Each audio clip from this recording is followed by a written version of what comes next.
All right, guys, so in our quest to get through all of the Apocalypse sagas, next we're going to do the Gamma Saga. I know a lot of people are struggling on this one, and particularly this fourth node. Don't worry, we're going to get there. But for now, let's jump in here. I'm going to show you the team that I used.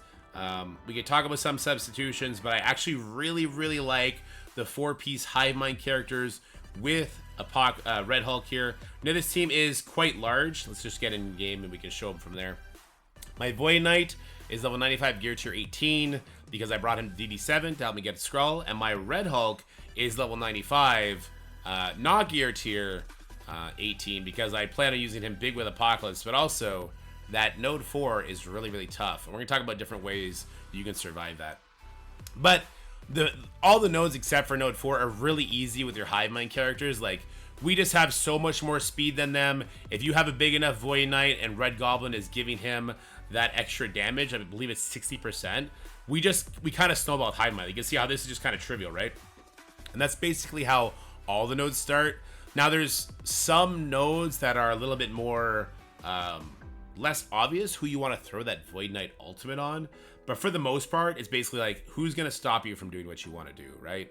And that's going to be characters like Weaver, maybe a character that's going to do a cleanse, like a Dazzler or something like that.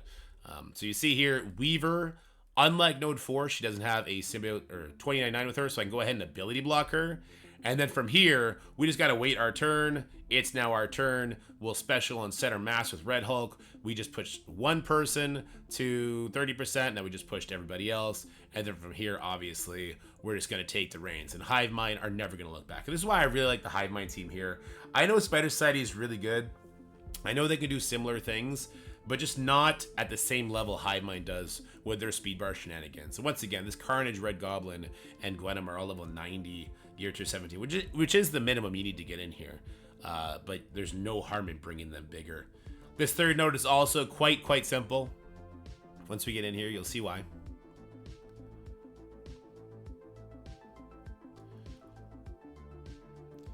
So one of the great things about Void Knight is he flips buffs, right, on his ultimate. So these guys are going to spawn in. We have a minion. We also have a defense down over here on the Mr. Negative. So we immediately get people super pushed. And then we're just in control. And we are never, ever looking back, which is great. And it's very simple. But then we get to the Nightmare node. First, let's go to the fifth node, because we're going to talk mostly about the fourth node. That is the node that is causing most people the headache. And it's definitely the node that is the most interesting. So this one does have a Dormammu on it, so you're like, oh no, Dormammu, like, I'm gonna have to kill everybody twice. But your Hive Mind is like, yeah, I don't mind. Your Hive Mind's like, yeah, I don't mind killing everybody twice, that's fine. We're evil aliens from space, and we're good with that. So I like to put the ability block on Cloak here, because if he does get a turn, that's gonna be bad. He could potentially get a turn if he just keeps dodging you forever, right? You see he just dodged one there, he didn't dodge a second one. Again, I hit on center mass.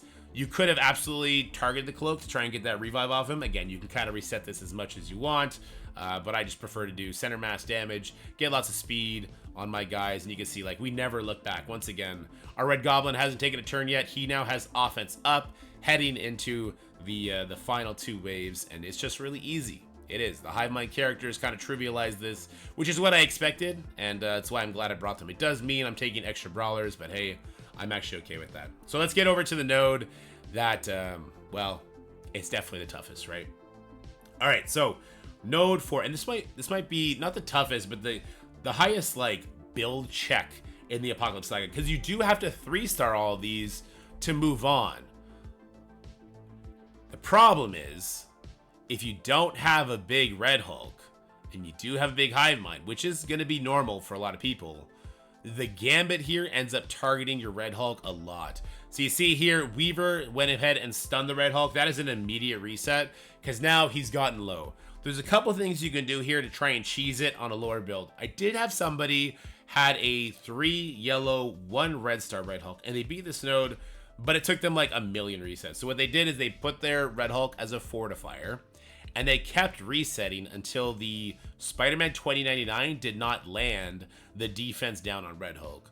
That's a tough thing to do, right? Okay, so Void Knight got stunned here, but he resisted the stun. This is what I was about to say. I don't want Void Knight to get the stun here, because I require from him to do his special, and hopefully he pushes somebody low. So he did get the Iron Fist pushed super low. From here, I want to get my offense up. And the reason we want the offense up, even though this doesn't hit anybody, is because eventually Red Goblin takes a turn. And when Red Goblin takes a turn, he has offense up. His ultimate is unavoidable. So the higher we have our Red Goblin, we can do this. So as you see, like, my Red Hulk is big. My Red Hulk is level 95. He is gear tier 17. He's not a fortifier. I let the defense down land on him. And we go from there. Another RNG check that you can do here to make it work even better is you can make it so that your Carnage is the one that does get stunned by the Weaver. That means one less turn, one less Gambit ping. So, like, in totality, if you just want to RNG your way through this because you don't want to go into the War Scourge and get a bigger Hulk, we don't want to level them up to level 95 like I did, you can keep resetting. Well, first of all, set your Red Hulk to a fortifier as high as you can. And then keep resetting until A, Red Hulk resists the defense down. B, your Carnage is the one that gets stunned. And then C, your Red Goblin kills the Spider Weaver and the Gambit with his ultimate. It's a tall order, but if you get that stuff done, then you're going to get through this pretty okay. Now, I'm going to leave it up to you guys if you actually want me to do a node on the Rogue and the Archangel videos. Here's the thing. We get to use both those characters. So let's just do one quick node here. What is the hardest node? I don't even know if there is a hard node when it comes to these. This one's got Red Hulk. Maybe that one we can consider the hardest, I suppose. Sure, let's go in here. Now, if you have the guy in the back left there, Old Man Logan, it's too easy. It's actually just too easy to get through this, right? I mean, it's not too, you can't say it's too easy, but it's very easy to get through this. However, even just the addition of Nightcrawler to this team is more than enough to make this a very, very simple task.